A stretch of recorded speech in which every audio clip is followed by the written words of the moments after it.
Good afternoon. Welcome to Congress Session 5. My name is Laura Riley. I'm with Chicago Wilderness, and we're going to get started here with two presentations this afternoon. And before we do, I just wanted to walk through some guidelines while we let some more people join us. First of all, your mic and video will be turned off. Feel free to use the question and answer functions for any questions, and our panelists will do their best to answer those questions within the presentation. We have reaction guides, thumbs up, thumbs down, clap, use those freely. For any technical issues, put a question into the chat box and we'll try to address them with you. And the results of this presentation will be posted on our website shortly. So with that, I'm going to turn it over to Brian Daly from CMAP and we'll get started. Thank you very much. Okay, thank you, Laura. Thanks to Chicago Wilderness for hosting this online session. We're excited to be here. And we'll be talking today about some tools created by CMAP that can be used for conservation and climate resilience planning. We'll be going over some of these tools and some examples of how they've been used in the region. My name's Brian Daly. I'm a senior planner with CMAP. My fellow panelists today are Nora Beck, who is also a senior planner at CMAP, and John Legg, who is the Chicago Conservation Director at the Nature Conservancy. So I'd like to start with a little background on CMAP and our planning work. I'm sure many of you are familiar with the agency, but for those who are not, CMAP is the Chicago Metropolitan Agency for Planning, the regional planning agency for Northeastern Illinois. We cover an area that includes 7 counties, 284 municipalities, and 8.5 million residents. Many of CMAP's responsibilities have to do with the region's transportation system and how it's funded and planned for. We also assist local governments with planning projects and conduct long-range planning for the region. CMAP's work is directed by Onto 2050, a long-range regional plan that includes strategies recommended to achieve the region's vision for its future by the year 2050. It's the first CMAP long-range plan to go deep into climate resilience. It also includes strategies for a variety of governmental and non-governmental stakeholders to follow that could advance an integrated approach to water resources and promote development practices that protect natural resources. Achieving the regional vision of the plan will take contributions from a wide variety of stakeholders. So as part of the development of Onto 2050, CMAP created data sets, tools, and guides to analysis that we use in our own work and that our partners are using for their own research, planning, and conservation work. Before we're talking about the tools themselves, here's a quick summary of some of the climate and land use trends that influence conservation and resilience in the region. The region's climate is projected to become warmer, wetter, and more variable. This chart shows projected 21st century temperature trends under 2 different emission scenarios. Under a low emission scenario, we may be seeing around 3 or 4 degrees increase by the end of the century. And under a high emissions scenario, that could be as high as 13 or 14 degrees. This is a chart that shows projected precipitation trends. Precipitation is projected to increase overall. This is looking at annual total precipitation. And that's significant in its own right, but what's maybe more significant is that that precipitation is expected to be increasingly concentrated in larger, intense storms. Between 1979 and 2009, the region experienced 40% more precipitation than in the prior 30-year period. Storm events are also getting bigger. Up to 40% of total annual precipitation in recent years came from just the top 10 rainiest days. What this means is that the 100-year storm is going to be happening more frequently than once every 100 years, which has big implications for stormwater management, as we'll talk about later. During the planning process, we also learned that between 2001 and 2015, nearly 140,000 acres of agricultural and natural lands were developed. That's what's shown in red on this map. That's an area that's comparable in size to the city of Chicago. We also made progress with land protection, permanently protecting 61.5 thousand acres of land, which is shown in dark green here. In addition, the region has a large amount of land that was already developed, which is the gray on this map, with a significant portion of that developed prior to many of our environmental best practices. So what tools can the plan offer to help the region approach conservation strategically? As part of the plan, CMAP created numerous local strategy maps. These are meant to help local governments and organizations implement the plan by relating regional data to the municipal or community level. Each of these maps is available as an interactive map on CMAP's website, and the raw data is also available for download, as well as detailed descriptions of the inputs and methodology. Some of these maps include maps of walkability across the region, park access, flood susceptibility, as well as many other topics. But today we'll be talking about the conservation area's local strategy map. There are a range of land types within the region, such as wetlands, floodplains, forests, and prairies that provide crucial ecosystem services, habitat, recreational amenities, and other important functions to human and natural communities. We wanted to create a map to help identify where protected and unprotected areas that could be considered conservation priorities are located. This was inspired by a lot of projects that have come before, most significantly Chicago Wilderness's green infrastructure vision. That offers the best precedent for regional mapping of ecological and conservation data that reflects regional priorities. It was thoroughly reviewed by scientific experts and academic experts and environmental advocates. And while it's been updated a few times, it relied on data that was not consistently available region-wide and some data sets that hadn't been updated since its creation. So one goal was to create a data set that can be regularly updated with the most recent regionally consistent data. And another goal was to incorporate the priorities that sub-regional implementers, such as county conservation and forest preserve districts, had established in their own county level green infrastructure plans. So the map on the screen now is the conservation area's local strategy map. We created this first by reviewing existing studies and data sets from state and federal agencies, as well as non-governmental organizations, including looking at data from IDNR, INHS, Chicago Wilderness, the Morton Arboretum, and several federal agencies. Looking at these data sets revealed some common resource types, such as wetlands, floodplains, aquifer recharge areas, water resources, and oak, woodland, and prairie ecosystems. Those tended to be common to all of these data sets as conservation priorities. They also provided a range of thresholds for inclusion in a map or study, such as a minimum amount of contiguous acreage or the size of buffers around these resources. So drawing on those data sources, we came up with a set of conservation priorities that we called regional conservation priorities. So that's the green on this map. That's really determined by what kind of landscape type or what kind of resource type is present at that site. We then looked at local conservation priorities. Those looked at county level plans that had been adopted by county governments. These are present in McHenry County, Kane County, and Lake County. And we also look at some planning work that the Chicago Park District had done on the location of natural areas within Chicago Park District holdings. So we wanted to also make sure to include lands that had been identified by local stakeholders which allowed those groups have been able to do more detailed analysis of a smaller area. So they were able to assess natural resource areas that are significant, but that we might not have been able to capture with our region-wide look in the first category. We also have a category that we just called conservation opportunities, which for now includes large non-oak forest patches. We also are sort of considering that almost a placeholder for future conservation priorities that are established by further study that we could include in any updates of this strategy map going forward.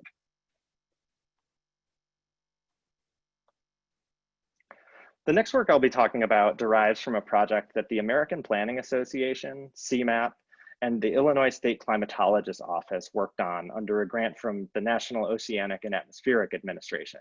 It aims to integrate climate science and data into the practice of community planning. Through this project, we selected 4 local planning projects that CMAP was already working on with local partners, where climate-related hazards were relevant. Those were in Berwyn, Des Plaines, Wilmington, and McHenry County along the Fox River. So for each of these communities, we were already working on some sort of local plan, whether a comprehensive plan, a sub-area plan. In this case, on this slide, it's downtown Wilmington, a stormwater plan in Berwyn. And for each of these communities, we completed a climate vulnerability assessment to inform the broader planning project. So for each of these, we took a look at climate and natural hazards, looked at historical records and current data to see what kind of natural hazards are present under our current climate, how those are projected to change as the climate changes, and what new hazards these communities might be exposed to under climate change. We then conducted a vulnerability and risk assessment where we took what we can project about the change in hazards and applied that to what we've identified in the community's plans, demographics, and landscape to try to communicate where different risks fall in terms of how likely they are and what level of consequence they might have. We did this to try to identify specific areas of vulnerability where there might be exposure to hazards such as flooding, but also where there might be social vulnerability. An important component of this project was to look at areas where concentrations of vulnerable households are located to see how that interplays with the exposure to natural hazards to pose especially high risk to community members. So without going through too many examples of the specifics of the vulnerability analysis, I did want to show this example where we looked at how geographic exposure as well as social vulnerability play into vulnerability to flooding. In this case, we're using the flood susceptibility index, which you'll hear more about later, so I won't go into too much detail about how that was created. But basically, the orange and red areas on this map are parts of the city that were more susceptible to flooding, to urban flooding, that is. And we also overlaid that with a map of what we call economically disconnected areas. That was another piece of analysis that came out of Onto 2050 that looked at areas where there are households with characteristics, concentrations of households with characteristics that make them vulnerable to a wide variety of stresses and shocks. So that map is derived from looking at income levels, areas with many households with limited English proficiency, and areas with concentrations of Black and Brown residents. Our analysis showed that those households tend to be more vulnerable to climate risk as well as other types of risk. So here we wanted to look at the combination of susceptibility to flooding with household vulnerability to try to help communities prioritize areas where they might make investments in stormwater systems. At the conclusion of that project, we worked with the American Planning Association to create a guidebook. This is a guidebook that is freely available for anyone to download from the APA website. It looks at climate change impacts in the Great Lakes region and also includes guidance that planners can use to navigate decision-making under climate uncertainty, how to build the case for action to other local decision makers like elected officials. And it also includes a step-by-step guide to doing the kinds of vulnerability assessments that we conducted with our pilot projects.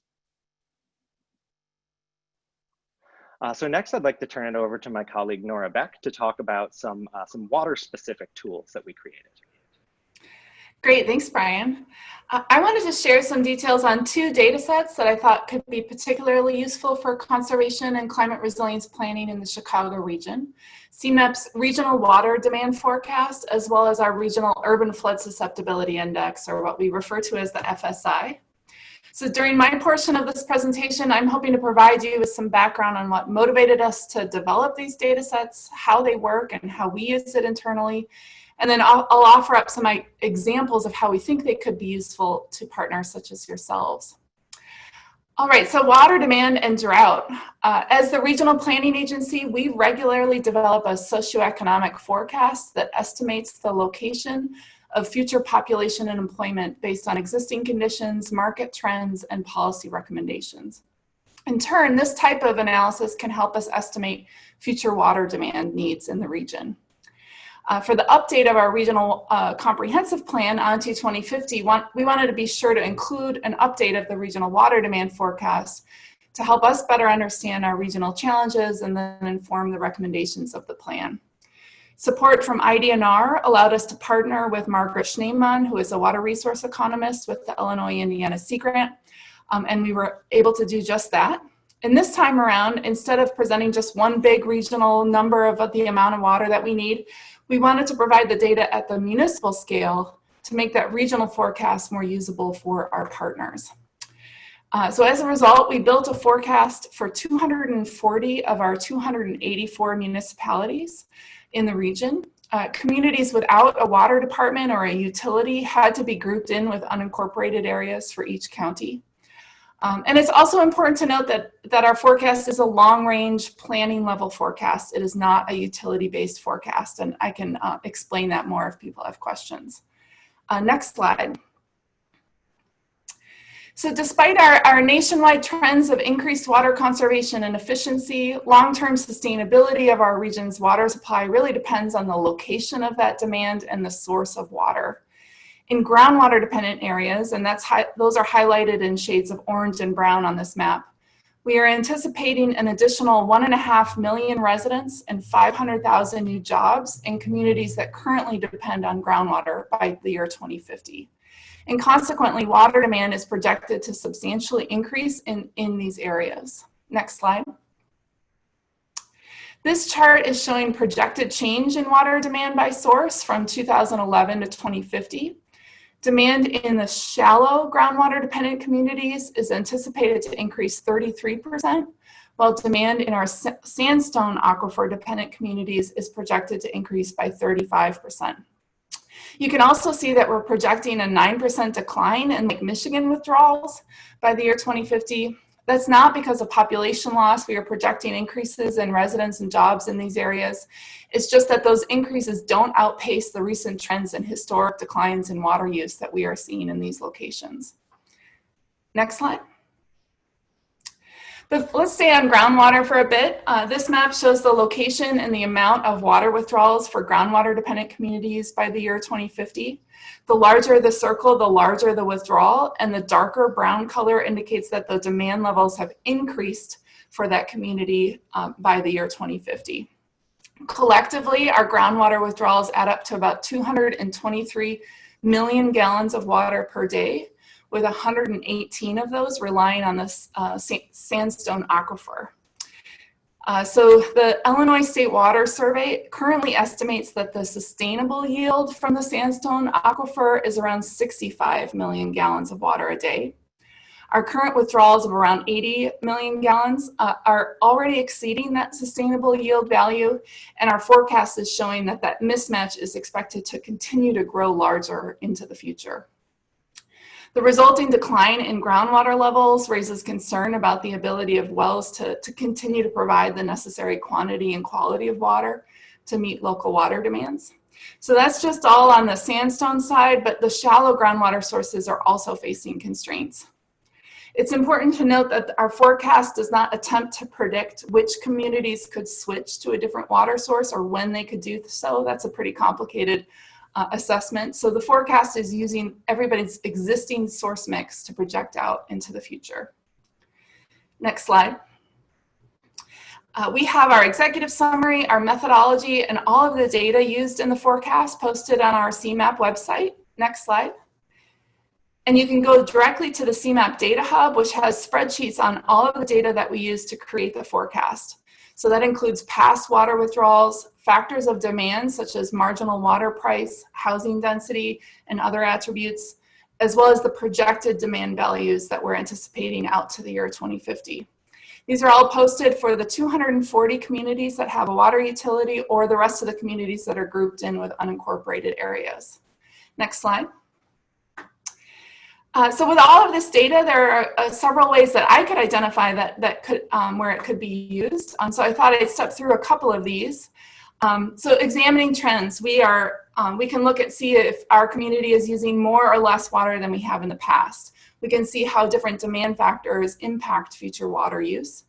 And so understanding those current trends, as well as how different demand drivers contribute to water use, is one of those first steps in developing a responsive plan. Speaking of plans, we can incorporate forecast data into local plans. The idea here is that planning and development decisions should consider the impacts to water demand and supply. And so we can incorporate this data into planning activities. We can update update the forecast based on community data. We could use it to develop future scenarios by changing some of the assumptions that are made in the forecast. We can also, at a larger scale, groups of municipalities could aggregate the demand forecast data to a sub-regional level or to a water source to compare those numbers with water supply estimates. We can track performance, looking at per capita water use over time. We can communicate the value of water via all of this different data. And then last but not least, we can inform climate resilience planning. I thought I'd spend a little bit more time on this one because I thought it might be of interest. So next slide. We know that drought can impact both the demand and the supply of water. During droughts, people typically want to use more water to keep cool, to water their lawns. And so we could see increases in water use right at the time when we could also be facing supply constraints, as drought can reduce the amount of water replenishing our shallow aquifers. And so even with precipitation, just a second. With all the wet weather that we've had, droughts might be far from everybody's mind, but we are projecting that we'll see future droughts increase with climate change. So even with precipitation increases, we are seeing those temperature increases that Brian talked about, and that can increase our evaporation rates and the rate of loss of soil moisture. Summer droughts are already a natural part of our climate, as you can see in this chart of drought over the past 20 years, and it's likely to continue to be more intense with climate change. Next slide. In Illinois, we have the 2011 Drought Preparedness and Response Plan, which identified the community wells in our region and throughout the state that could be impacted by drought because they generally are of shallow depth, or they are shallow and located near other wells or streams. These wells are generally more reliant on recent rainfall, and so changes in precipitation and air temperature could impact them more with climate change. And many of these same communities are forecasted to see an increase in water demand due to those larger trends. So thinking about these projections together, the potential for drought and then increases in water demand in the shallow aquifer communities will be important aspects of resilience planning. Next slide. So I want to switch gears here a little bit from thinking about water scarcity to thinking about just too much water. As planners, CMAP recognizes that land use and development decisions are a major contributor to flooding issues, and we need to be at the forefront of the solution. And in terms of risk, planners have historically relied on floodplain mapping to guide investment decisions away from high-risk areas. But with urban flooding, which is flooding due to local drainage issues, many of us are currently operating with limited information. So given this context, CMAP wanted a better tool that could help us in our own planning work, and given limited resources, help the region prioritize areas for investment. And that could be gray and green infrastructure, it could be model development, it could be a variety of different tools. Next slide. Before I get into the details of the index, I thought I'd quickly highlight some basic characteristics of the Chicago region. 40% of our developed land area was built prior to 1974. So what's the significance of that? That's around the time that we first started implementing stormwater management and floodplain management regulations. So a significant portion of our region was built without these modern tools. We've also spent a lot of time on modeling riverine flooding as it's a very important issue. But as a result, we have very few models for urban flooding. The ones that do exist are at the municipal scale, and they might not cross jurisdictional boundaries. It's also important to note that the vast majority of our infrastructure is built for storms seen between 1930 and 1980. So not today's storms, and definitely not the storms we could see with climate change. Next slide. So to learn more about how flooding was impacting the region, we got our hands on flood damage payments, and we were able to map out close to $1 billion in damages by zip code, as shown on this map. And of the claims that we could geolocate, more than 70% of those damage locations were for locations outside of that 100-year floodplain. But we also knew this wasn't the full picture. We recognize that damage payments are biased in a couple of different ways. We knew that people with higher household incomes and other access advantages like language and program familiarity were more likely to use a flood-related program. And we also knew that the majority of the damage payments were skewed towards a few of those most recent larger storm events, which may have hit specific areas harder than others. So next slide. So while that damage payment information was super helpful, we needed a tool that would help us overcome some of that bias so that we could identify those priority areas across the region for flood mitigation activities. And we needed that tool to focus in on the areas that were outside of the floodplain in order for it to add value to a community planning process. We developed the index with technical assistance from GeoSyntech and the Conservation Design Forum. And we also formed a technical advisory committee composed of county and city of Chicago stormwater leaders, the Illinois State Water Survey, and the U.S. Army Corps of Engineers. Next slide. We ultimately used a frequency ratio method, which is a GIS-based approach that we saw used in other hazard mapping efforts to develop our urban flood susceptibility index. Basically, we took all of the flood damage locations we could gather up, which is around 160,000 unique locations. We reviewed the characteristics of those places based on the different factors that we perceive to play a role in local drainage issues. And then we identified all the other locations in the region that have those same characteristics. The resulting index conveys the potential relative risk of urban flooding. So the darker the blue, the higher the susceptibility, whereas the lighter the green, the lower the susceptibility. I've got the equation that we use presented here. I can go into more detail on that later if folks are interested. Next slide. There are 6 factors that are driving those that index. So those characteristics that we looked at with the damage data. And it's a variety of different topographic, land cover, development age, precipitation, infrastructure type within the index. Next slide. I also wanted to give you a sense of how we were using the index in CMAP's planning practice. So first and foremost, it's helping us prioritize our internal resources to make sure that we've got stormwater management expertise on the projects that we do through our technical assistance program. And then once we are engaged in a local community where urban flooding is a concern, we incorporate a local planning level analysis that employs GIS ArcHydro tools to get a better sense of how water is moving across the landscape. The catchments that you can see in purple on the left are derived through that ArcHydro process and are used to summarize our flood susceptibility index, where we identify those high need areas, the oranges and reds in the map in the middle. And then we can start to identify the corresponding land use opportunities that could be part of the solution in those locations. And you can see those identified in blue and purple colors on the right. Next slide. And we are also beginning to use the index in other regional scale analysis. In this example, we found that areas with a concentration of low-income residents who are either persons of color or have limited English proficiency are more likely to be living in flood-susceptible locations. And so this exposure information is vital, as we know the vulnerability to flooding appears to be greater in populations already facing socioeconomic, demographic, health challenges and barriers. So this is an important for us to review as we think about local, state, and national mitigation strategies. Next slide. We have more details on the methodology behind the index as well as a guide for how to use it on the CMAP website. Next slide. And if you want to just go straight to the data, I suggest going to the CMAP Data Hub and searching for urban flooding and you'll find it right away. Next slide. And then just some ideas of how to use the data. Again, it's identifying areas of relatively higher risk. It doesn't mean that the area is flooding. It means it has all of those characteristics that make it more susceptible to flooding.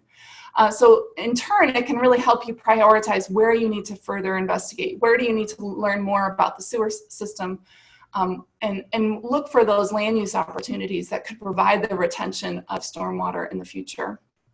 I think it's also a good tool for communicating the widespread nature of flooding risk that we have in the region. And of course, it can inform climate resilience planning, as Brian alluded to earlier. Next slide. So I'd love to hear what you think about the water demand forecast and the FSI and how it reflects your understanding of water issues in your community. So my contact information is up there, and I'll also throw these links to the data in the chat box. And with that, I'll turn it over to John with the Nature Conservancy to talk about the Chicago Greenprint tool. Thanks, Nora, and good afternoon.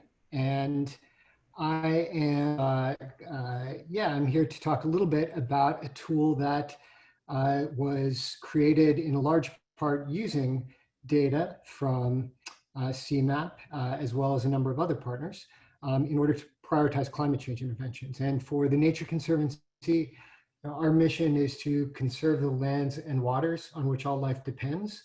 And within our Chicago program, we really focus on strategies for helping people and nature to thrive together, looking through lenses of equity and climate change. So as we developed our program's business plan a couple of years ago, we really wanted to better understand spatially where to prioritize natural infrastructure strategies, particularly where communities are the most vulnerable. Next slide, please. So these are some of the questions that we focused in on for that analysis, thinking about developing a spatial tool that we called the Chicago Greenprint. And we, in the conversation here, I'm going to focus particularly in on the second question about what locations have the greatest need for stormwater interventions as one of our major climate risks, as Nora was just describing. And then also what the fifth question about where different types of vulnerability overlap in spatially. Next slide, please. Oh, all right, yes, 2 and 5. Okay, so yeah, so I'm not really going to talk about these, but I did want to mention that that one of our 3 major analyses that we looked at was air quality risk, looking at the intersection of data around EPA on air toxins, on vehicle traffic as a major source of air pollutants that people are sensitive, and lower tree canopy, and then also where this intersected with more vulnerable communities, including areas with lower income and with higher concentrations of youth who would be vulnerable to asthma. And so this map, and all these maps were done based on US Census tracts, which were most convenient for us to use and to consider across analyses. Next slide.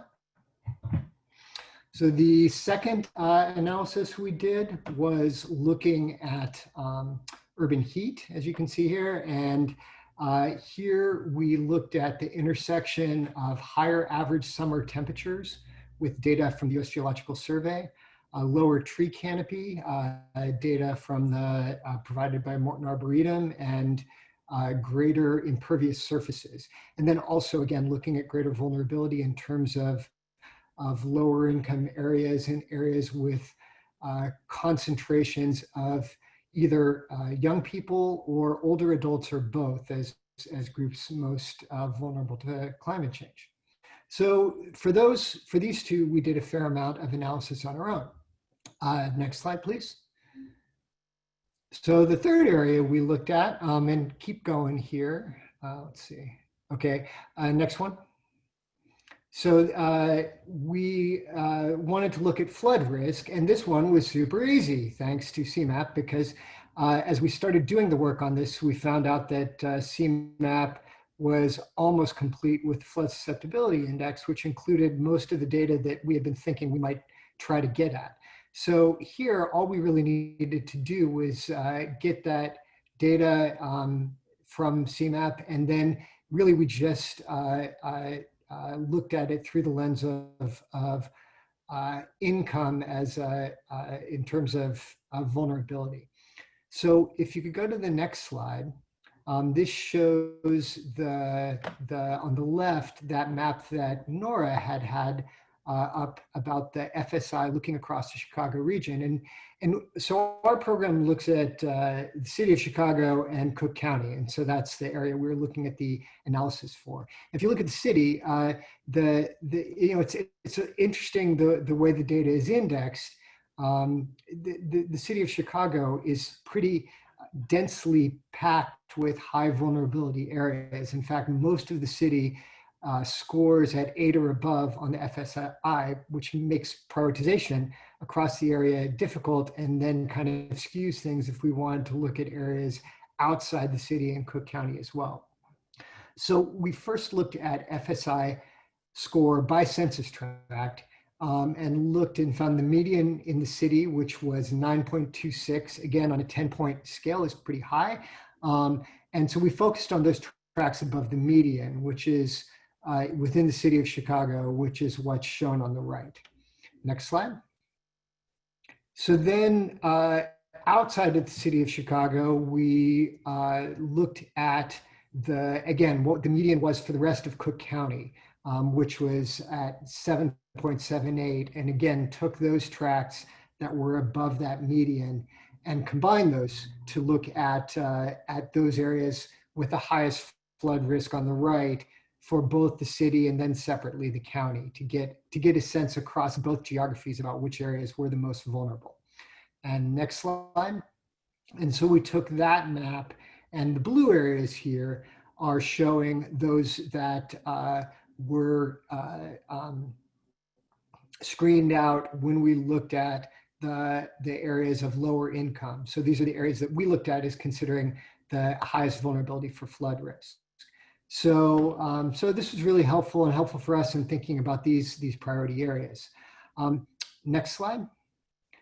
One of the other things we did then is looked across all the different data that we had considered for the three analyses of air quality, higher heat vulnerability, and flood risk vulnerability, and combine all of those to see which geographies in Cook County had the highest risk across those. Next slide.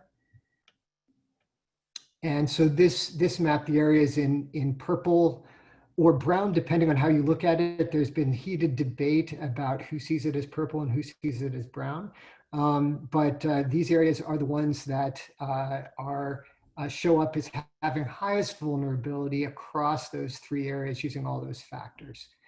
So for us then, we've been using these maps as a way to think about where are priorities for us in starting new projects, in communities that we want to reach out with and engage with, and where there's key vulnerability and issues for equity moving forward that really our mission needs to focus on. And we've been sharing this map widely, and in fact, I'll show at the end, it's available online and for download. But in addition, we've been looking at some ways to add on to this analysis and think about other ways to improve it and make it more useful. So one way we've been looking at that is thinking about where biodiversity and connection with biodiversity overlays across the area as well, because part of what we're thinking about is where nature-based solutions can be deployed for these kinds of climate strategies. Next slide. So one of the things we've been looking at is an analysis that Nature Conservancy did in the city of Los Angeles, or the urbanized areas of Los Angeles, looking at urban typology on the left and combining that with data from iNaturalist, which is a community science platform that many people may be familiar with, but available on your smartphone to identify plants and animals in your region. And TNC in Los Angeles used this to create a data layer for understanding biodiversity patterns across the urban area and got a lot of really interesting observations. Next slide. So very briefly, we are looking at a similar kind of study that we hope to be launching this year across Cook County. The points in the map show the more than 10,000 observations that existed as of last summer, and there are quite a few more since that time. And we're looking to turn that into a layer that can be included in the green print, and my colleague Matt Mulligan, our Urban Biodiversity Program Manager, is working on that. And additionally, next slide, we're also looking at more deeply at the stormwater situation. Specifically, Metropolitan Water Reclamation District has recently begun a 5-year pilot program looking at stormwater trading. That is a whole huge talk in and of itself. But we are involved with our partner Metropolitan Planning Council in the 2 pilot watersheds, Lower Des Plaines and Little Calumet, to look at priority sites that could be very beneficial to offer stormwater trading sites, supply sites. And so we're going more deeply with the flood risk assessment to identify locations in those areas identified by Greenprint where based on a range of additional factors, we can identify on the ground tracts where flood natural infrastructure for stormwater could make the biggest difference and more closely strategize some of that work. So my colleague Jen Jenkins, who's listed below there, is working on this. Last slide, please. So yeah, just to follow up, we've found the tool with Greenprint to be really helpful for us, both for prioritizing and for starting conversations. The data with new partners and communities on the ground. I'll share those links in the chat. And thank you to CMAP and folks at Morton Arboretum and my colleagues who helped get this done.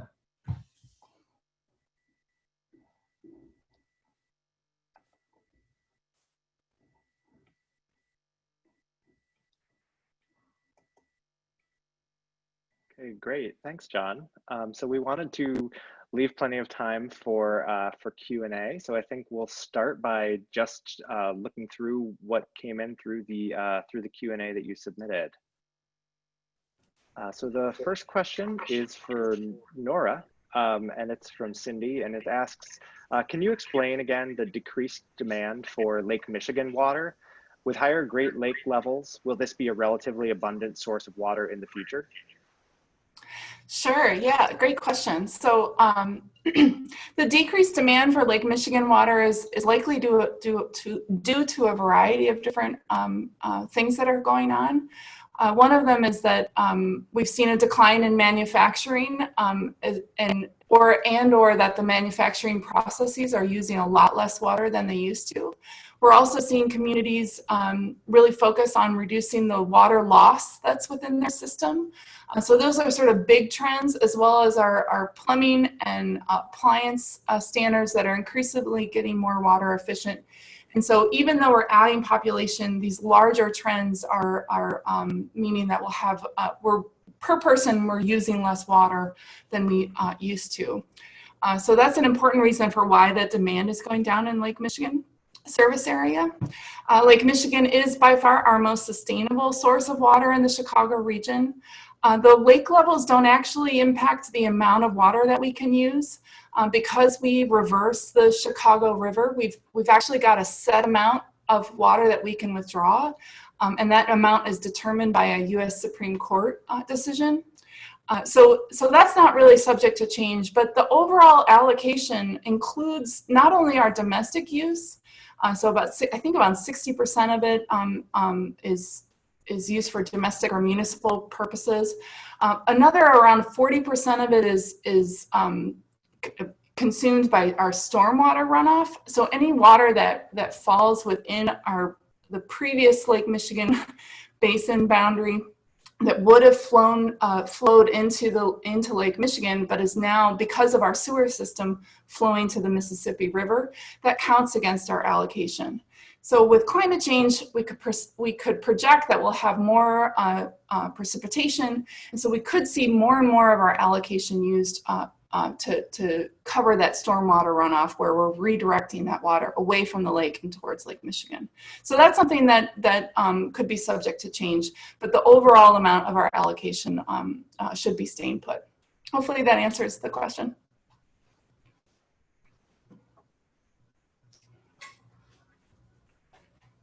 And we'd encourage anyone who has any additional questions to please send them over in the Q&A window. While we wait for any more of those to come in, I'll also just say, well, we encourage any of you to take a look at these tools and to get in touch with us if you have any questions about them. And I think we would also say that anyone who does use any of these tools or data sets in any of their conservation work, we're always really eager to hear about that. So if any of you are doing work that, you know, that involves these data sets, we would love to hear about it, whether you're having issues with it or it's all going great. We definitely like to sort of keep an eye on how people are deploying these throughout the region. We have a question from Renee. Do you know if any Chicago departments are actively using this information for climate resiliency and preparedness plans or doing climate plans at all? I guess we can turn that over to any of the panelists.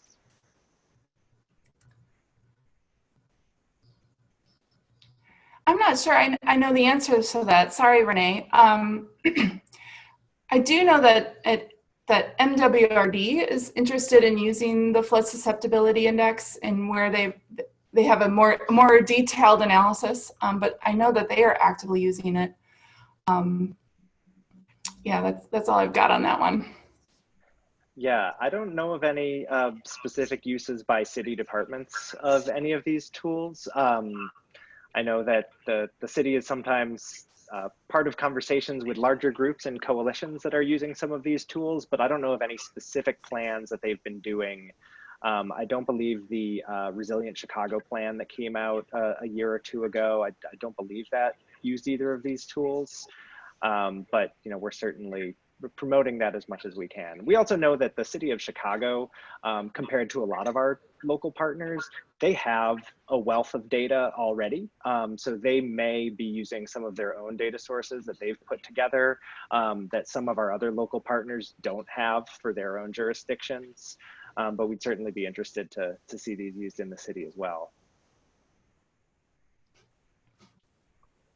And there's a question about trees. This is from Henrietta, asking if we can speak to the impact or potential impact of tree canopy projects and tree inventory and planning in the area.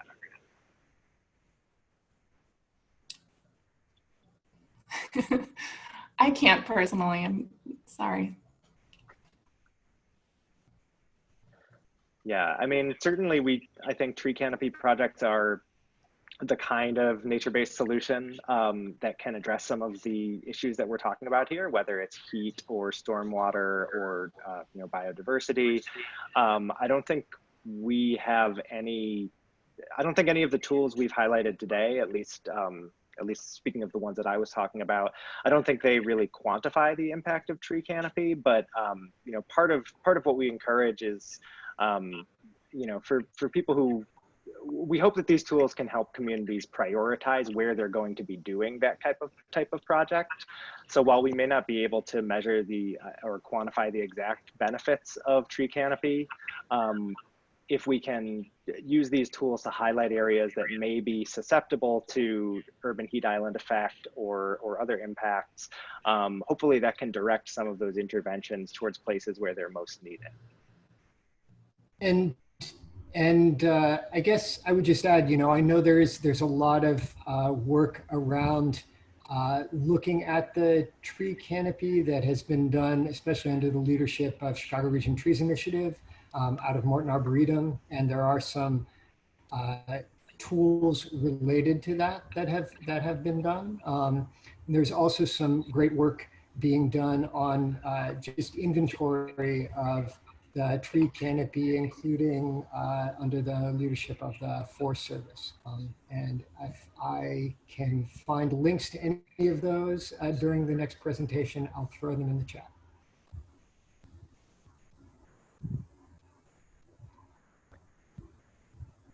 Here's a question about neighborhood level use of this data. Are there any suggestions on if you are a Chicago neighborhood or ward who wants to use these on a micro level with their alderman or a community organization, or is it more for larger community areas? I could jump in and just say something with, you know, with the Chicago Greenprint tool that we have done. We have had some partners use the tool in their local communities, really to talk about their level of vulnerability, to raise questions about, about equity and comparison with neighboring areas, and I don't know about conversations with aldermen, but I think that's a real opportunity to use these kinds of tools, which again are publicly available. And the green print tool in particular is pretty easy to connect in with and identify a local area. Yeah, I'd second that. Because the green print tool uses census boundaries, it's probably easier to manipulate. The flood susceptibility index has a very fine resolution, so you probably need some significant GIS software to manipulate, where the Chicago green print tool has already done that for you. The regional water demand forecast will only present results at the city scale, so probably not very useful for a neighborhood. And I would say, in terms of, say, the conservation areas, local strategy map, I would say a number of our tools we think of as kind of a first cut to give you an indication of where you might want to do further investigation. So, a lot of these tools, they probably, the tighter you zoom in, the more they're a little bit approximate. But if you're doing a small area, like say a ward, you might first take a look at the conservation areas map to give you an initial idea of what parts of the ward have some natural resource areas. But then it's a small enough area that you might be able to work with some local experts or community organizations to find out a little bit more about exactly where those resources are located, what they look like on the ground, and things like that. So, so I think you can use these things at all different scales, but the way you use it might be a little bit different.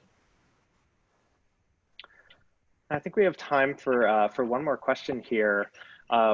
This is from Rebecca asking, are there any county land use planning initiatives underway, like Will counties, that are using the CMAP tools, like the conservation areas map or the flooding susceptibility index? I can take a crack at that one. And I'll start off by answering about the regional water demand forecast. Our regional water demand forecast is an input into the state's groundwater flow model, which is being used right now in Will County to understand the various water supply constraints that are happening around the Joliet area. So that for sure is being incorporated into that decision making. And if you aren't familiar with that process, the state has estimated that the city of Joliet is likely going to run out of water by the year 2030. And so they're exploring different options, alternative water sources for their community. And there's a potential for surrounding suburbs of Joliet to join a shared system to also secure an alternative water source. So our water demand forecast data is an input into that. We are also doing a land use plan in Will County, in Western Will County right now, and I know for sure that the conservation data that Brian presented on was part of the existing conditions analysis for that land use plan.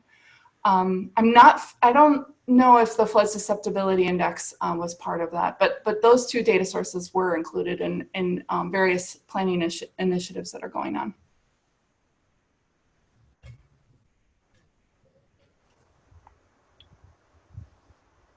Great. Well, thank you all for your great questions. I hope we were able to answer some of them. And hopefully you have our contact information to follow up with us with any other questions that you have. And with that, I think we are going to take a short break here. The next program starts at 2 p.m. That's on Building Advocacy Networks. So stay tuned. Feel free to take a break. And then at the top of the hour at 2 p.m., that webinar will start. Thank you very much. Good afternoon. This is Laura Riley. I'm the coordinator of Chicago Wilderness. I want to welcome you today to the Congress Session 5 virtual. We're really pleased that you could join us today. And before we get started, I want to run through some of our guidelines for today. Your mic and your video will be turned off, and feel free to put any questions that you have into the question and answer function. We'll do our best to answer as many as we can. For a reaction, you can give a thumbs up, a clap, thumbs down, and if you do have any technical issues, please put those into the chat box and we'll try to answer those directly with you. This session content will be posted on our website, and we invite you to look at this and take a look at past sessions and future sessions that we might have. I want to give a thank you to our generous sponsors. We envisioned this as an event that would be held last spring in April, and of course we had to change the plans, but we welcome and appreciate the support that everyone has given to make this a reality. We also feel fortunate that we're able to reach more of you through this virtual format, and look forward to sharing this with you in the future. I also want to give a big thanks to the Congress planning team, especially Lydia Euler from Forest Preserves of Cook County, Cherie Fisher from USDA Forest Service, and Edward Borden from the Shedd Aquarium. Without them, we wouldn't have this great lineup, and they put hours of work into creating this. So with that, I'm going to turn it over to Andrew Zach from Openlands. And if you have any questions afterwards, follow up with me directly. Thank you. Thank you very much. Well, thank you, Laura, and good afternoon, everyone.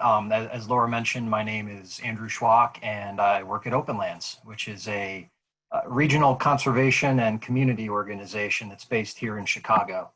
I also serve as board secretary of the Illinois Environmental Council and IEC Education Fund, and have been working with many of you on this webinar for many years in various lobbying and advocacy activities at Washington and Chicago and in Springfield. So thank you for being with us today. If I could just get the next slide, I'd like to introduce you to my co-presenters, for those of you who may not know them. Ashley Maybanks is the Associate Director of Government Relations at Nature Conservancy's Illinois chapter. And she'll be discussing how to use and interpret polling data, as well as some of the in-person advocacy techniques that she employs very well. Tucker Berry is Communications Director at the Illinois Environmental Council, and he'll go over some of the communications and advocacy software tools that IEC uses to mobilize supporters around really key issues for our state. Batting cleanup today for us is Sean Ruane, and he's the Executive Director at Advocates for Urban Agriculture. And he's going to discuss the Great Ward Ambassador program that AUA supports. It trains urban growers to be advocates for themselves and organizes their individual efforts around achieving collective impact. All these are very different ways to advocate, but they're very highly complementary of one another. And they're all really different ways that organizations, businesses, individuals can sort of build their advocacy networks to advance causes, both big and small, and in between. So that's what we're going to discuss today, but I promise that this will be a very interactive session. We're going to be talking at you a little bit for a few minutes apiece, but we're also going to be peppering you with survey questions all throughout this time. And I'll be helping to moderate what I'm sure, given who I see on this webinar, will be a very robust chat and Q&A. And we very much encourage you folks to type comments and questions into those functions here. And we'll try to address them as best we can. And we'll also leave time at the end for a Q&A that's more direct, as the folks on our last presentation did. Before going any further, though, I just kind of want to stop and acknowledge what a great group of co-presenters this is today. As you may or may not remember, this was originally scheduled, I guess, to be held in person, but when that was no longer possible, we were going to give this talk in early June, during what turned out to be the aftermath of George Floyd's murder. And when this group got together, we kind of, took a deep breath and said, guys, how do we want to go about this? Is this something that we really want to do right now? And without exception, everyone said, you know what, this is a time where we really need to focus our attention on what's going on around that tragedy and think about what we can do about it, and let everyone else who might otherwise participate do the same. even if that means we're not going to get the chance to come and talk with you folks. And so I just want to really appreciate them in bringing that perspective to all this. I also want to stop and give my enormous appreciation to Laura Riley, Lydia Euler, Brandon Hayes, and folks throughout the CW community who have brought us this Congress through the virtual platform move to scheduling changes, but they've still managed to deliver just an unbelievable program and have done a great job. So just a big thank you to those folks. We all owe them very, very greatly. If I can just advance the slide, please. So I'll kick off our talk today with just a very brief, I promise, war story about just how important and absolutely necessary it is to advocate for causes that we believe in. I was with my executive director, Jerry Edelman, many years ago, lobbying on Capitol Hill in support of something called the Land and Water Conservation Fund.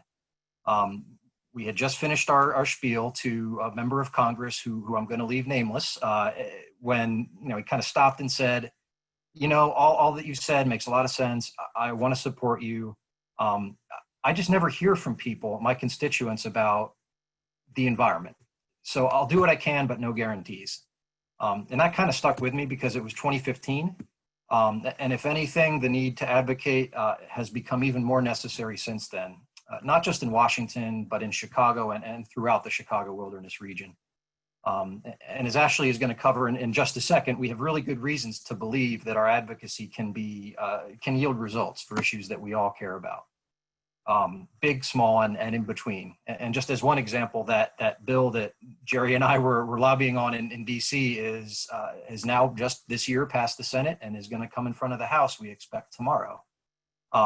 Now, there are a lot of politics involved with all that, and it's driving it to some extent, but that issue would not be so much of an issue without the sustained and organized and very, very effective advocacy from so many people over so many years. So it can be done.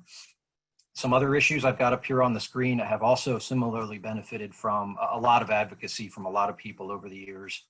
Clean Energy Jobs Act is getting closer and closer to passage in Springfield, as is the Urban Forestry Advisory Board ordinance here in Chicago. A lot of years by a lot of people spent to move these things forward and advocate for them. So it can be done. And I encourage folks to take away from this a very, very positive orientation to some of this work. But the last thing, before I turn it over to Ashley, is the first of our survey questions that we're going to put to you folks. We want to know you a little bit, who's on this webinar, what kind of experience you have with advocating. And if I could just advance the slide. My sense, based on who I've seen, is that you're a pretty experienced folks, a group of folks. But we're going to test that a little bit. And so here, just to get a sense of who you are, I'm just going to give you a second to fill these out and read them, and I'm going to put the results to you. First question is, what experience do you have with advocacy? None. You haven't really done much. I don't like to speak my mind. All the way up to, I'm a pro. I do this for a living. And everything in between. Online petitions, active in organizing my neighbors. By always active, I'm talking about or intending to talk about things like organizing my neighbors around like Monty and Rose, anyone who was out there in the Montrose neighborhood advocating for those little guys. I'd encourage you to click a lot, unless of course you do this for a living. The second question, I'd ask you to just choose all that apply, whereas the first question, just choose one.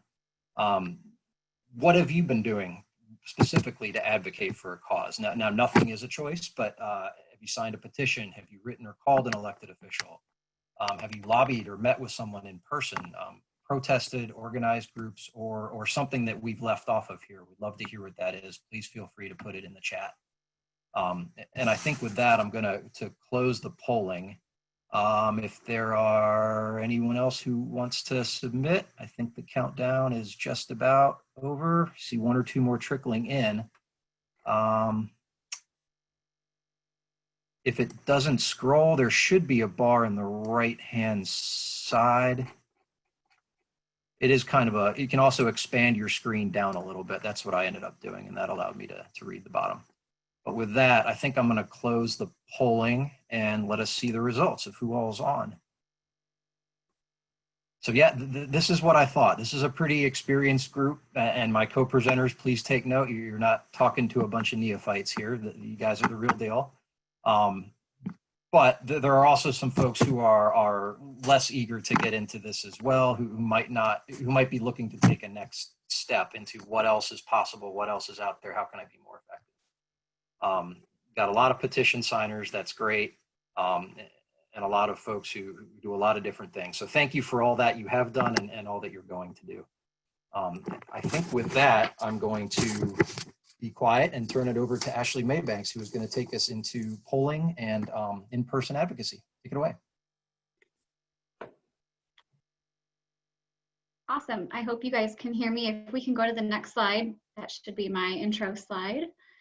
So again, I'm Ashley Maybanks, the Associate Director of Government Relations for the Illinois chapter of the Nature Conservancy. And just thanks again to everyone for joining us today for this talk. I hope it is enjoyable and interesting. For those of you who don't know the Nature Conservancy, most of you should, or hopefully you should. We are a global organization that operates in over 70 countries across the globe. And we also have local chapters in all 50 US states. We have 1 million members globally, and we have also protected over 100 million acres of land worldwide. We pride ourselves in our bipartisan science-based approach to advocacy, and we try our best to advocate for policies that work for both nature and people. And if we go to the next slide, I thought I would start out this presentation by highlighting some results from a nationwide poll that TNC conducted in 2018. And as you can see in this little graph here, as of 2018, more voters considered themselves a conservationist than did an environmentalist. And if you go to the next slide, you can see that over time, this trend in identification as an environmentalist or with the environmental community has actually declined somewhat significantly since 2004. If you go to the next slide. However, despite that sort of downward trend in identification as an environmentalist from a voter perspective, there has been a marked increase in the view that various conservation issues are either extremely or very serious problems. And so you can see in this chart here in 2012, we asked voters how they felt about a particular issue. And then we asked them again in 2018, and every single category increased in terms of whether the voter felt that this issue was an extremely or very serious problem. And then if you go to the next slide, and then in addition even further, we can also see that voters feel like their member of Congress should be doing more to protect and conserve land, water, and wildlife habitat. And so over 2/3 of people want their member of Congress to do more, while relatively few feel like their member of Congress has done too much, which is good. And so if you go to the next slide, there are a variety of tools and techniques that organizations can use to increase their advocacy. And so I just thought I would highlight a couple here that we utilize at TNC that are some of the more traditional advocacy techniques. And so the first here is site tours. Those are reflected in the two pictures on the upper left-hand side. These are some of my favorite techniques because it's a really fantastic way to get someone to sort of tangibly feel what it is that you're trying to tell them. And so whether this is getting someone out to a restoration site where we've just done some invasive species removal, whether it's inviting them to a community event like we did last year with Representative Debbie Myers-Martin in the below photograph with our staff Deborah Williams and some of her interns from the previous summer. It's just a really great way to create a memorable experience for that legislator and to hopefully create a positive one that you can build upon in future advocacy efforts. And just a personal aside, everyone who's heard me talk about advocacy and my dreams for advocacy, I would love eventually to get a legislator out for a prescribed to burn. They're easy to talk about, but they are such amazing things to witness that that is my ultimate advocacy dream. And it's a little bit challenging because of sometimes some scheduling things happen to make that a little bit tricky, but that is one of my favorite techniques that we utilize at PNC. Additionally, traditional office visits, whether you go to a district office or whether you frequent or visit Springfield during the spring legislative session, that's another really good way to get some one-on-one time with a legislator to talk about a particular bill that they may be running or another topic that you may want to discuss with them. And finally, I'll just highlight advocacy days. These are really great for campaigns because you can flood multiple offices at one time because you're not the only one there advocating on that particular day. And it's a really effective way to get a shared message across to a variety of legislators. And this is a really successful tactic that a lot of organizations utilize both in DC and in Springfield. And I'll just pitch that the Illinois Environmental Council does this extremely well. They host an annual lobby day every year, usually on a variety of issues. But in recent years, they've actually begun to host multiple lobby days because they have gotten so successful at them that they are willing and able to do even more than just the one annual, which is really great. And then just a quick note here that recognizing that we're in a post-COVID world right now, and I just listed off 3 in-person examples of advocacy, I just wanted to highlight that not only TNC, but many other organizations are trying to figure out how we can do some of this more traditional advocacy in a virtual environment. And we're still trying to figure that out. But I've seen some organizations get really innovative and do some really cool things, ranging from just like virtual coffees with a legislator to really sophisticated panel discussions. And so this is ongoing. Folks are still trying to figure it out. I think ultimately there will always be some level of in-person advocacy that will need to be done, but it's also really interesting to sort of explore these virtual advocacy tools and techniques as well. And so if we go to the next slide, I think it's also really important to highlight what messaging and communications tools you're going to be using at these field days during office visits, et cetera. And so I think you'll have to click 3 times maybe for all the little bubbles to pop up, and you can just, perfect, thank you. And so as you saw at the beginning of the slide, I personally love polling data. I think it's a really great way to uncover how voters are feeling about a particular issue, and we can test messages to see how they land with voters. And that's just a really great way to help us communicate voter preferences and voter concerns about a particular issue with their legislators. Legislators are often motivated by what their constituents are telling them, and so if you have data that says that their constituents feel a particular way, that can be a very powerful tool to utilize during meetings. Additionally, branded fact sheets, often I call these leave-behinds, are a really important tool to make sure that your legislator sees your ask, particularly in Springfield, because you may or may not meet with everyone who you had anticipated meeting with on that particular day. Springfield is crazy. Most of you probably know this, and lots of things can happen in a given day, and things can go off the rails really quickly. And so having something physical that you can leave behind on a desk that is very clear what you want that legislator to know or do, like vote yes for HB blah, blah, blah, it's a really great tool to leave that behind. And then hopefully they will give you a call and can talk with you further about that particular issue. And then finally, I think Tucker maybe is going to talk more about digital advocacy, so I'll just highlight this really quickly. This is another tool that I think is a really effective way to engage your legislators. The Pew Research Center did a poll that found about half of Americans are engaged in some form of political or social minded activity on social media. This was in 2018, and it's been increasing every year, so it's probably even more than that now. And then additionally, nearly a quarter of US adults, around 22%, said that they used Twitter in 2018. And this is the social media platform that is most used for sort of political activity.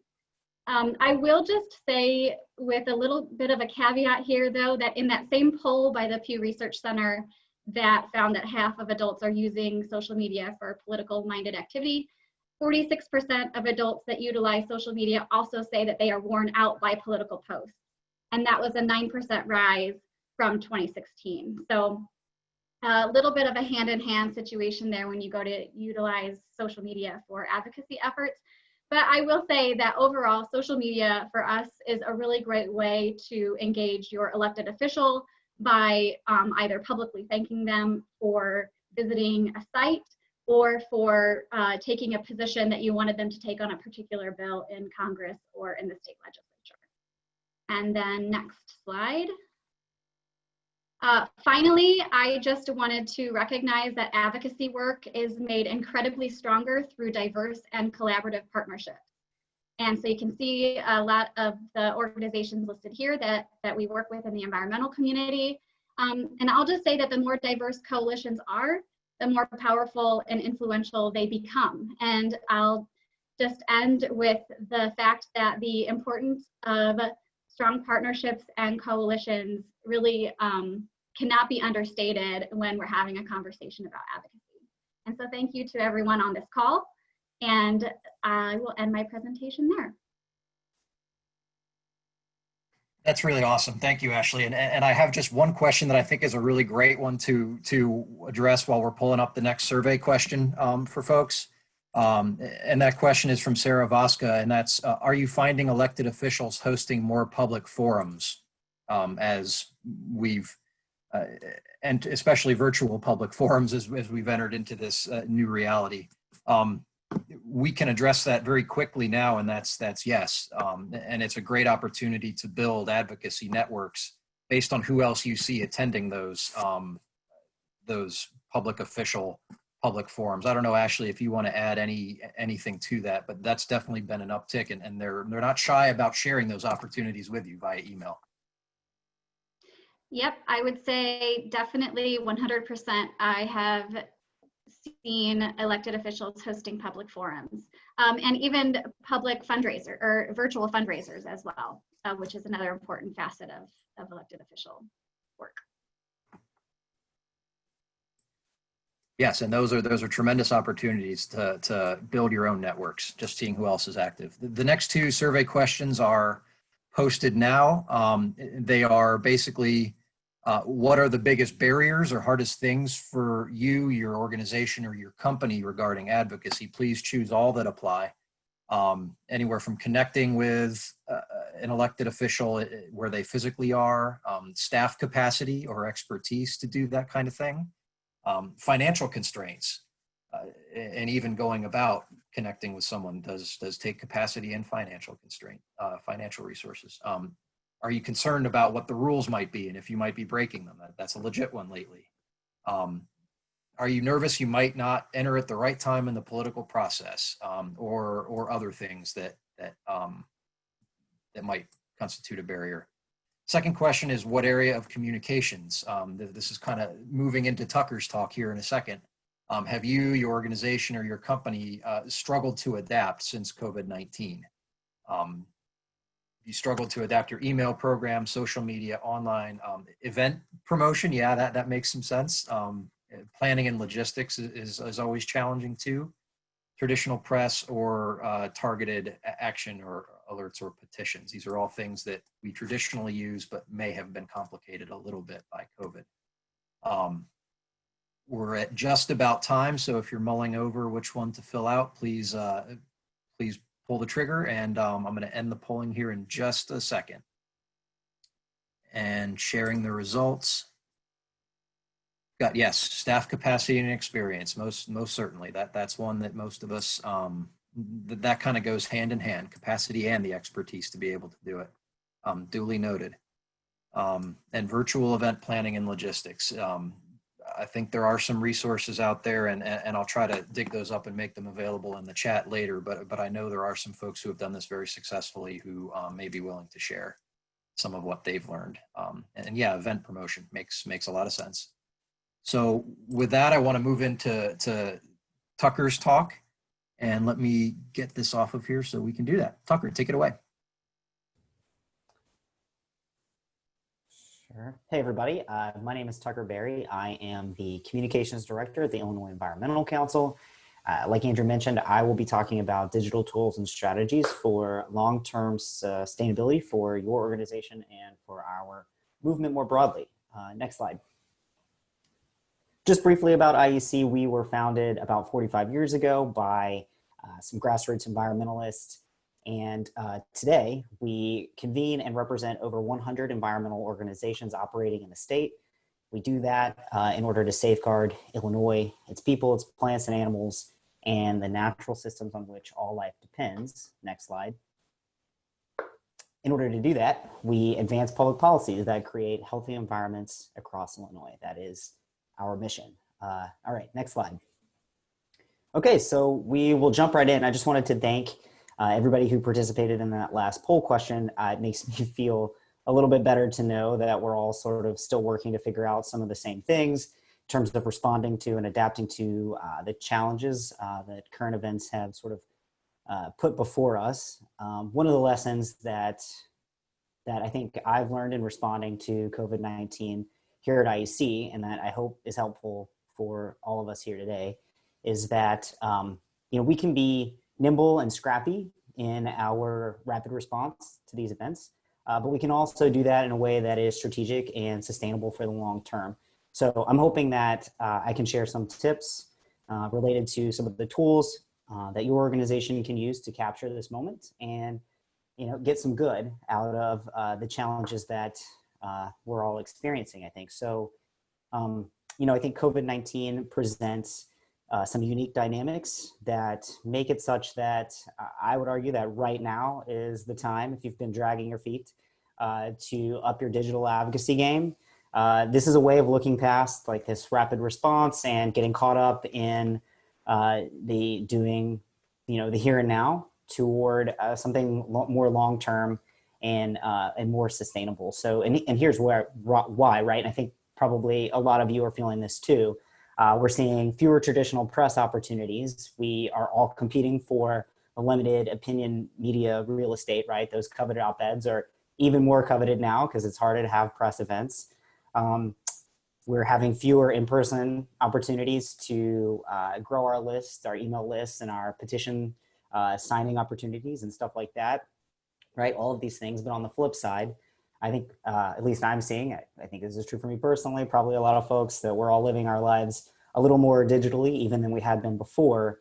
And this presents some opportunities to convert folks participating in virtual events over to taking actions and moving them along a ladder of engagement through some digital tools. So let's talk a little bit more about how to do that. Next slide. Yeah, so again, I think the moment that we're in right now really calls for a digital advocacy strategy that calls on us to remove as many barriers as possible while moving a supporter or potential supporters through a daisy chain of actions and sort of up a ladder of engagement, right? And the key there being capturing as much information about them as they do that along the way. So that's going to set us up for long-term success. So, there are tools like Salsa. That's primarily what I'm going to talk about today. Salsa is a CRM and supporter engagement software.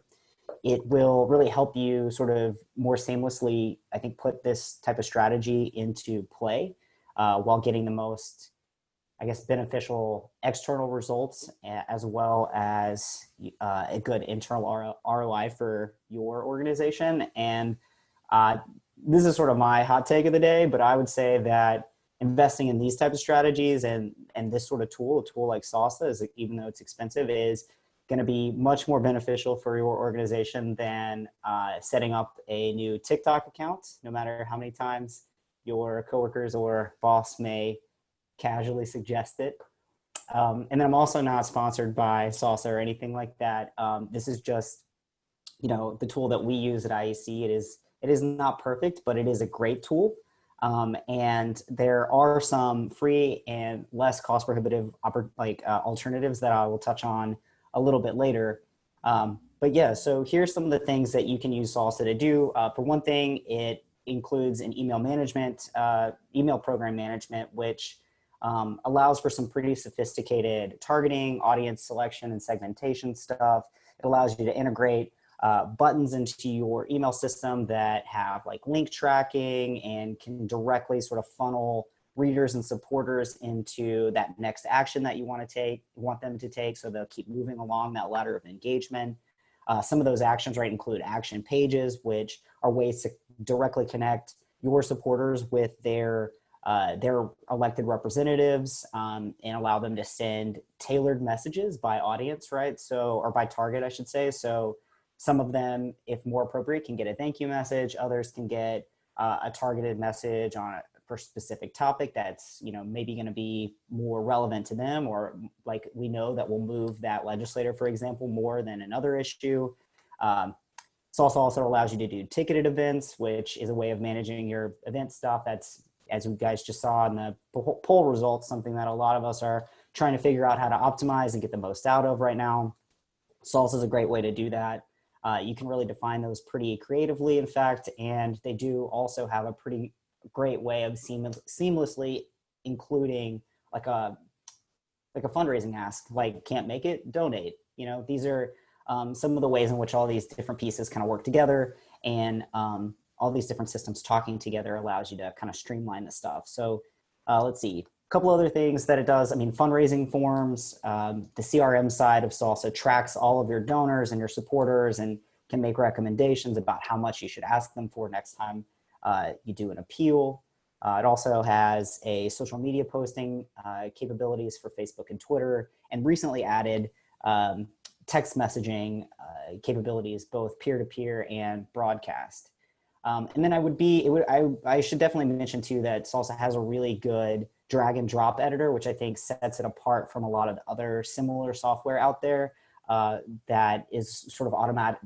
Their Salsa is automatically mobile optimized, and in 2020, that's just a must-have. So much better being able to do it yourself than having to spend thousands of dollars for a web developer to make something for you that's optimized for cell phones and tablets and stuff. You can just do it yourself. So real quick, why is a tool like Salsa better than having doing these different organizational operations out of different platforms, right? Like free or these disjointed systems. The answer is pretty simple. You can retain so much more information about these folks and tailor more appropriate content sort of directly to them. It makes your effort, your time and capacity much more efficient and much more functional, right? And that's compared to running an email program out of MailChimp, your fundraising program out of a GoFundMe, your events out of Eventbrite or Facebook, right? On and on. All of the systems within a software like Salsa talk to each other, communicate with each other. And then this would be, it would be, I think, speaking personally, an incomplete talk about digital advocacy if I didn't do a brief touch into change.org. And that is just, I know that it's a free tool and I know a lot of folks use it. I would encourage you to look for alternative options in almost every case. And that's for a few reasons. Even though it's popular, for one, you can't really collect the names and contact information of the people who engage with the action you're asking them to take. So you can't ever follow up with them again and keep them engaged with the issue that they've at least demonstrated in at least one instance that they care enough about to do something. And then you can't fundraise on that form that on change.org, although deceptively it looks like you are.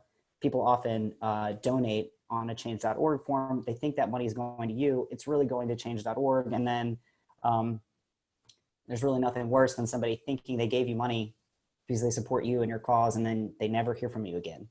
So next slide. Right, so that said, right, I know that SALSA can be cost prohibitive for especially smaller organizations, but tracking this stuff, right, no matter, even if it's through disjointed free platforms, is so much better than just not doing it at all and having to constantly recreate the wheel. So there are a couple free options out there that I wanted to note. Some of them are here on this screen. Well, Salesforce and some of these others are not free, but I will name a couple free ones real quick. If you're looking for like a digital advocacy platform, like to run email and action pages out of, you should check out Action Network. They have a free version of that that's actually very good and pretty easy to use, pretty easy to teach yourself. If you're looking for a free CRM option, you should check out Airtable. That's a free software. It's online. It's cloud and team-based. It's super cool. You can use this for all kinds of other digital advocacy stuff too, other than just CRM. And then there's like good old, Google Sheets and Google Forms. Back before, I was working at a place that had these types of capabilities. I've done it that way, and it works. Another way is through partnerships. Ashley earlier mentioned how important partnerships are. At IEC, we've run action pages for our member organizations before. So I think outside the box a little bit about how to get access to these tools. Obviously, you can always reach out to me too. If you have any questions, I'm happy to help point you in the right direction. And then this is sort of the hanging chad of my presentation. It's just that if you haven't yet really started thinking about doing a digital ads, like advertising program for your cause or your organization, it's time to do that. And it can be a bit intimidating. So I wanted to just point out that this organization, Priorities USA, has a fantastic free digital ads training program that I've been to. It's really good for anybody who's sort of just starting to get their feet wet. And next slide. That's it. This is my contact information. You can also find me through any of IEC's social media channels. I'm there all the time. That's really awesome, Tucker. Thank you for all that great information. And quickly before moving on to Sean, I just want to put one question to you that did come up while you were talking. A ballpark maybe estimate of what some of the costs involved with SALSA might be, I think might give these folks a good sort of range of what to expect. Yeah, the good thing about SALSA is that you can subscribe to different capabilities within it. So you can kind of piecemeal together. If you don't need the social stuff, or you don't need the whole CRM side, you just want the email or something like that, you can piecemeal it together.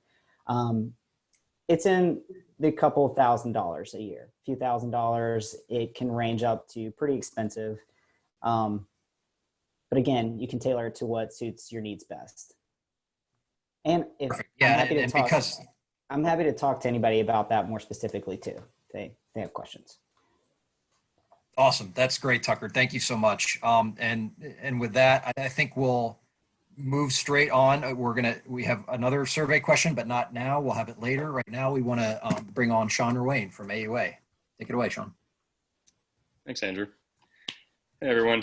Thank you for the opportunity to join this panel, and thanks for attending today. Appreciate Ashley and Tucker as well, talking about some of the broader strategies for advocacy work and just the different platforms as well. For my part of the presentation today, I'm going to be kind of honing in on one particular program that we at Advocates for Urban Agriculture have utilized that we've found to be really effective for us over the last few years in terms of building a grassroots advocacy effort and working to advance policies on issues that are relevant to us. So I'm really going to focus more on the micro level for today. just quickly a little bit about us, and you can go ahead and advance to the next slide. So Advocates for Urban Agriculture was founded in 2002, and we're a coalition of urban farms, community and school gardens, and individuals and businesses working to support and expand sustainable agriculture in the Chicago region. So, we represent a network of over 65 urban farm businesses, over 1,000 community gardens, and over 2,600 practitioners operating in the Chicagoland region who are all really invested and motivated to support and expand urban agricultural production and development in the region. So for us, based on that being our coalition and the folks who make up our network, our mission is really to empower urban growers, whether those are farmers, gardeners, community gardeners, or home practitioners, with the skills, the resources, the tools that they need to really foster more thriving communities through the work that they're doing with urban agriculture and building a more equitable food system. You can go ahead and advance to the next slide. So in terms of our advocacy work, we are really focused, again, all of our advocacy work at this point in our organization's development is focused on issues at the city level. So historically, and over the last few years particularly, our advocacy work has centered around water access for farms and gardens, zoning policy, and as that's related to land access for urban farms and community gardens, the city's livestock ordinance, and then a couple of other policy issues like the weed ordinance and the right to garden bill, which is on the state level. So that's one example. We do some work on the state level, but pretty much all of our advocacy efforts are focused on the city level. Within the city of Chicago, many of you probably already know this, but not too long ago, in just about 7 years ago now, the city passed a new ordinance that really helped to expand and support urban agriculture in Chicago. The city has also publicly recognized the benefits of urban agriculture, right? Added green space, the environmental benefits that come from its development, job creation, healthy food access, local food sovereignty, right? The city has really acknowledged those incredible benefits of the work of practitioners. And with the onset of the pandemic, we have seen a huge boom and interest in urban agriculture practitioners and just the work that's being done. So in terms of local farms, all of them are selling out of their CSA subscriptions. They're selling out of the food that they're growing because there's been so many massive disruptions in the food chain as a result of the pandemic that more and more people are coming to realize that we have the power and we have the ability to grow our own food locally. And right, we're supporting a more resilient local economy when we're supporting our local food producers. So while that acknowledgement is there and that huge interest is there, at the same time, a number of the policies at the city level are just not really in place to support urban agriculture. Some of the most foundational ones, like water access and land access and zoning, while there have been some positive developments over the last few years, they continue to not support those folks the way that they need to be supported. So for our organization and the network building and coalition building that we do, so much of our advocacy is rooted in grassroots efforts, right? We take up issues and work to advance issues based on hearing directly from our constituents, which are farmers and gardeners and other practitioners. We also work really actively to build coalitions, not just with those farmers and gardeners, but with other food system and environmental partners who are working within the region. So again, ultimately the goal is to advance policies, some of them, as the ones you see listed here, that are going to lead to the sustainable development of urban agriculture in Chicago. You can advance to the next slide.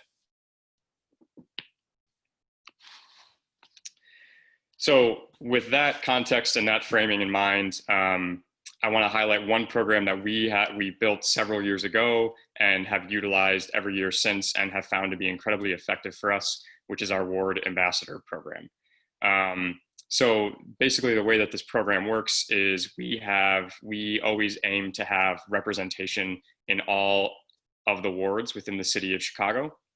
And ultimately, right, through that relationship building with ward ambassadors, we are not just asking them to serve as a ward ambassador, but we're equipping them with the tools, the resources, the skills to be able to effectively build relationships with their alder and inform them and educate them around policies that could lead to the sustainable development of urban agriculture in Chicago. So we host quarterly trainings for our ward ambassadors, just to stay in touch with them, stay connected with them, make sure that they're feeling confident and really equipped to serve in this role and to, continue to build an effective relationship. Ultimately, we have found in years and years of doing this that ward ambassadors, right, especially when they can work within a small group of folks who are all serving that same ward, right, can be highly effective, can help to engage alder in a way that we, as one organization, we can't do that work ourselves, right? So we're really trying to mobilize folks on a grassroots effort to be able to have those conversations, build those skills, and foster more enhanced policies. You can skip to the next slide. So just one recent example of how we've used this Ward Ambassador program to, within this work is recently the city of Chicago changed their policy around the ability for farms and gardens to access water from fire hydrants. Now, without getting into too much of the technical information around the change to this policy, the gist of it is that it has made accessing water from a fire hydrant significantly more expensive and much more difficult to just access in general due to different legal and administrative requirements. And so as a result of this policy, which was really put in place by the city with very little, if any, consultation with advocates for urban agriculture, farmers or gardeners, other organizations that are doing this work, while all of this is going on with the pandemic, when food insecurity is at an all-time high, when folks more and more are looking to local growers to provide them with their food, the majority of farms and gardens in the city of Chicago don't actually have a way to access water because the majority of those people are getting it from a fire hydrant. And that is largely due to the fact that they don't have the money to install a permanent water line. Part of that too is, they also don't have the confidence to install a permanent water line because they feel very insecure about their land access and like they might be kicked off at any given time. And so it doesn't make a whole lot of sense to install something that's going to be permanent if they might have to move, their growing operation within the next 1 to 3 years. And so what we were able to do starting back in March and April is to not only engage coalitions of farms, gardens, and food system partners, but also engage our Ward Ambassador program to talk with their alder about this issue, to make sure that they understood how this was affecting growers, what would be some policy alternatives that could be put in place by the city of Chicago and be implemented by the Department of Water Management and other city departments to ensure that gardeners and farmers can access the hydrants at an affordable cost and in a highly accessible way so that they can continue to grow food for their communities and advance food sovereignty in local neighborhoods in Chicago. So as a result of those efforts and the mobilization of our Ward Ambassador program, we were able to work with the city to make some changes to that policy recently, which have helped make it much easier. That work still continues. We're still working with the city and with our Ward Ambassador program right now to continue advocating for a more equitable policy.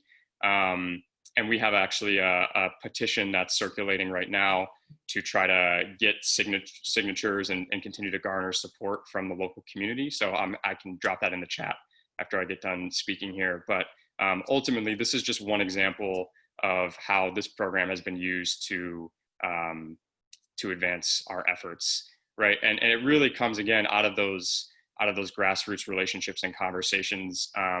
back in February and March, once this policy was first released, we heard from gardeners who said that they weren't going to continue gardening this year because they were having to carry water from across the street.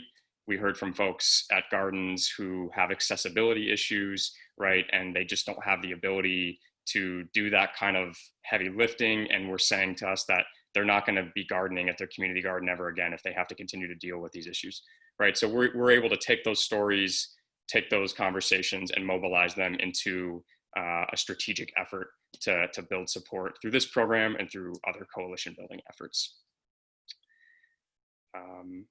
Let's skip to the next slide.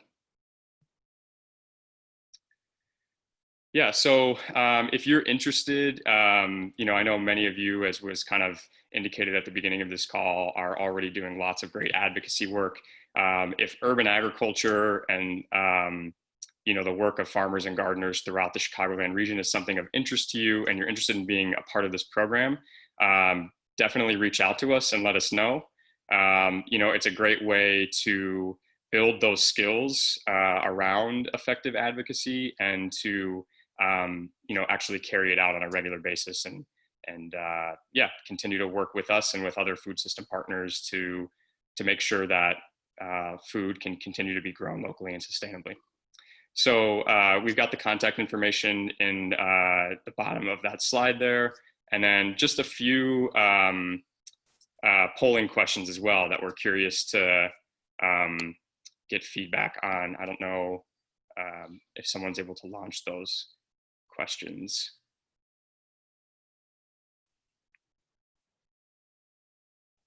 Yeah, thank you. So, you know, again, like we were talking about with our Ward Ambassador program, we are providing our ambassadors with tools, resources, strategies for having effective conversations with their alder. So just, you know, out of curiosity, from those of you who have experience doing this kind of work or engaging in these types of conversations with government officials, wondering what you found to be the most effective communication or conversation strategy.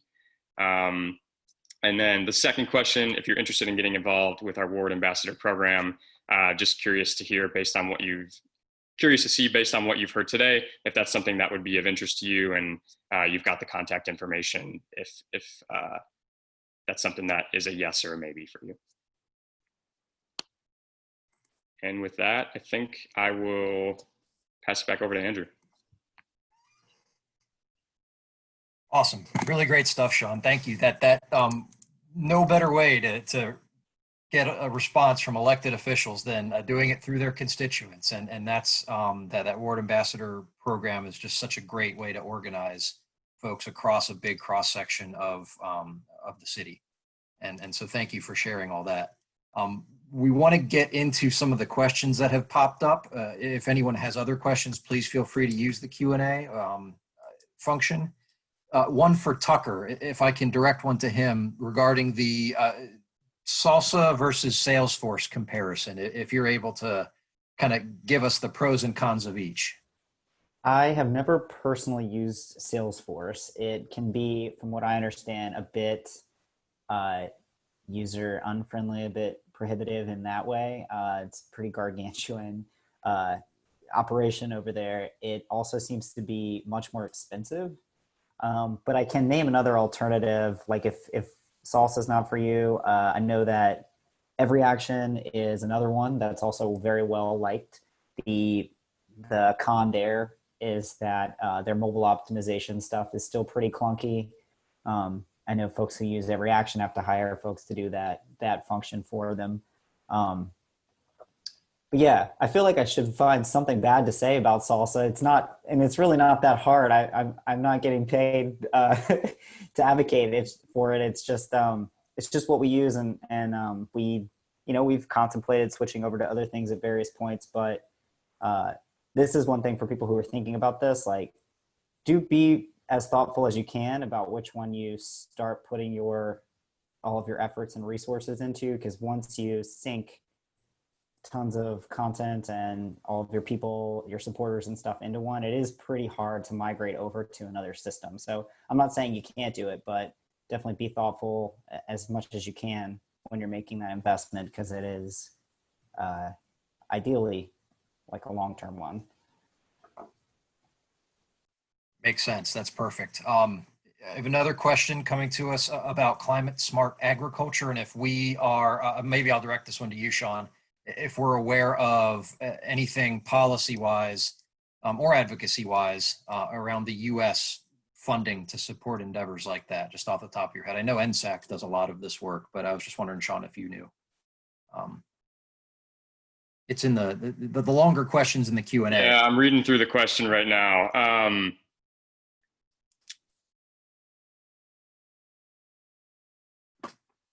Yeah, I mean, I'm definitely familiar with the work of the United Nations in terms of sustainable agriculture and kind of practicing agriculture in an environmentally sustainable way.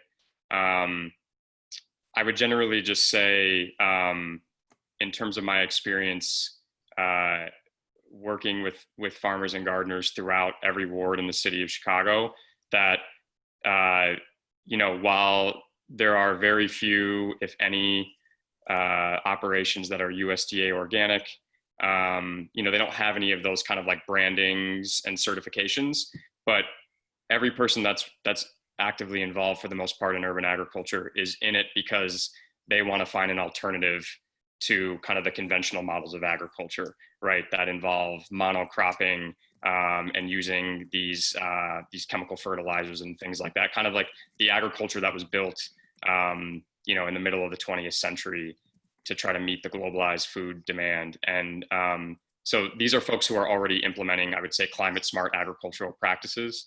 We're definitely aware of a number of, the National Sustainable Agriculture Coalition, the Young Farmers, National Young Farmers Coalition is a great organization. Yeah, I mean, there's a number of them out there, but I would say in general, urban agriculture, it's already doing a great job of carrying out those practices. Awesome. That's a long and hard question to answer, but you did a great job, Sean. Thank you. The last one I want to direct to Ashley, and it's how I'm going to lump it in with a comment I saw earlier regarding misinformation and labeling and how to overcome some of those terms that have developed a negative connotation. I know how I would answer it, but Ashley's much better at this than I am, so I'll let her kind of cover that. Okay, I'll answer this how I would answer this, Andrew, and you can add and make final comments if you'd like. Cindy, I think, is the one who asked the question. And so I guess, Cindy, I agree with you. But that is, I mean, to the question about misinformation and these sort of terms that have like a negative connotation, to me, that's why I get really nerdy and excited about polling data and testing messages. Because oftentimes what our polling data can help us with is figuring out who these certain terms will be immediately polarized with and where they may still resonate. And so that's why I really like it, looking at sort of the demographics of how people are answering these questions, because oftentimes it is polarized by party. And so the term environmentalist may still resonate just fine with certain facets of the demographic, whereas conservationist may resonate more strongly with others. And so that's why it's really helpful, I think, to have polling data that can help us craft messages that will help us meet legislators and voters where they are, rather than starting out with an immediate, like, I didn't like what you said there, so I'm not going to listen to anything else you have to say. And Andrew, if you want to couch that and provide some final comments, up to you. No, I don't need to couch that at all. That's great. I just want to thank everyone, but not just my co-presenters and Laura and Lydia and everyone else who participated in this today. Again, really appreciate you joining us, everything you have done and everything you will do to advocate for our environment and many of the things that we all mutually care about.